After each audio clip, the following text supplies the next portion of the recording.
It was almost midnight when Chief Obina, a billionaire industrialist, finally left the governor's banquet. His face ached from endless fake smiles, his head heavy from too much champagne. He only wanted silence, his bed, and maybe a glass of aged whiskey.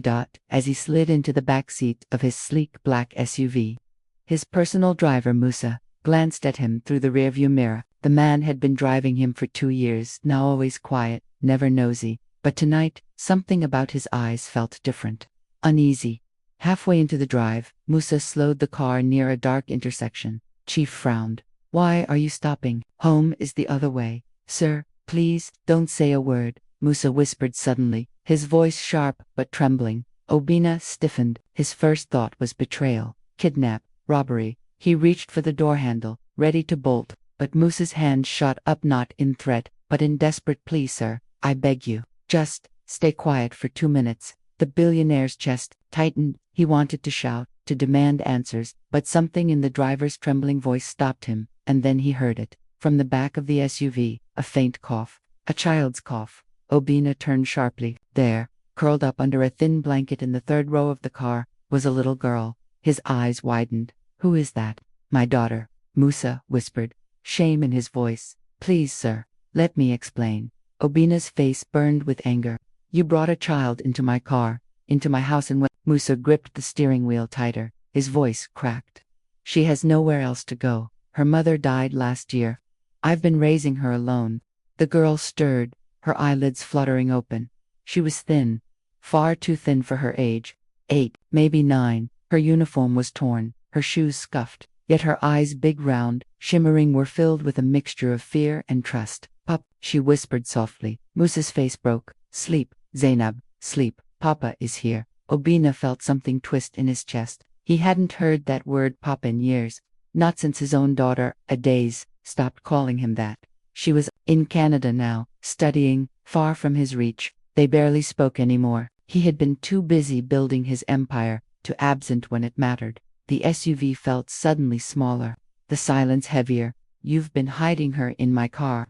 Obina asked, his voice lower now. Musa nodded, ashamed. "Sometimes she waits for me outside your house. I can't leave her alone at night, sir. She has been sleepwalking lately. I fear one day she will wander into the road." Obina froze. The words struck him like lightning. Sleepwalking. Just like in the story his late wife once told, how Adaeus, as a child, had nearly fallen down the stairs one night while he was away on a business trip.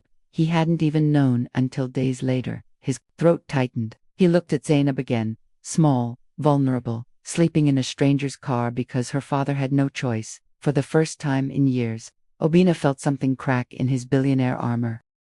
That night, Obina didn't return to his glass mansion immediately. Instead, he told Musa to drive to a quiet street. "Wake her gently," Obina said.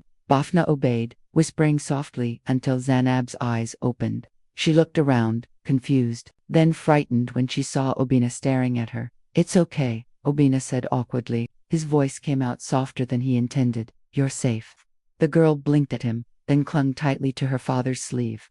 Obina leaned back, exhaling. His life had been polished surfaces, marble floors, expensive wines, boardroom victories, but sitting in that car, watching a little girl trust her father with everything she had, he realized how empty his wealth was. "Musa," he said finally, "why didn't you tell me?" The driver hesitated. "I didn't think it mattered to you, sir. Men like you. You don't see men like me." The words cut deeper than Obina expected. He wanted to protest, but couldn't, because it was true. All his life, he had measured success in contracts signed and towers built. Yet here was a man who earned in a year what Obina spent on a single dinner, and still found a way to love deeper, truer. The next morning, Obina didn't rush to meetings. He didn't drown himself in calls.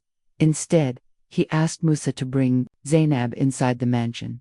At first, she was shy, standing at the doorway, afraid her tiny sandals would dirty the marble. But when Obina knelt in, actions so foreign, so humbling even to himself, and offered her a plate of steaming pancakes, her eyes widened. "You made this," she whispered. He smiled faintly. "Well, the cook did, but I served it." She giggled, a sound like music in the cold mansion. That day, something changed. Obina canceled 2 board meetings. He sat with the girl while Musa cleaned the car. He asked her about school, about her favorite games. She answered with shy excitement, then showed him a drawing she had made on an old notebook page. A house, with 3 people, her papa, and, surprisingly, him. Obina's throat tightened again. That evening, when Musa came to take her home, Obina stopped him. She stays here tonight, both of you. This house has too many empty rooms. Musa's eyes widened. Sir, no arguments, Obina said firmly. And for the first time in years, the mansion didn't feel like a museum. It felt alive. Weeks passed. The mansion echoed with a child's laughter again. Zainab painted on the balcony, chased butterflies in the garden, and sometimes fell asleep on the couch with crayons in her hand. Obina's staff were stunned. The billionaire who once lived like a ghost now lingered at home, learning bedtime stories, fumbling with shoelaces, laughing at silly jokes. One evening, as the sun set behind Lagos skyline, Obina sat with Musa on the terrace. The driver spoke carefully. Sir, why are you doing all this? Obina looked at Zainab, sleeping peacefully nearby. Then he answered slowly. Because I finally understood, wealth isn't measured in the zeros in my bank account. It's measured in the moments I choose to be present. Musa bowed his head. Silence stretched, but it wasn't empty. It was full. That night, as Obina tucked Zainab into one of the mansion's guest rooms, she stirred, whispering half asleep, Papa, are you here? Both men froze. Then, Obina whispered gently, Yes, Papa is here, and I'm not leaving. The words weren't planned. They weren't rehearsed. They simply came from a place he hadn't touched in years. And for the first time in his life, Chief Obina felt not just like a billionaire, but like a man who had finally learned the true meaning of wealth.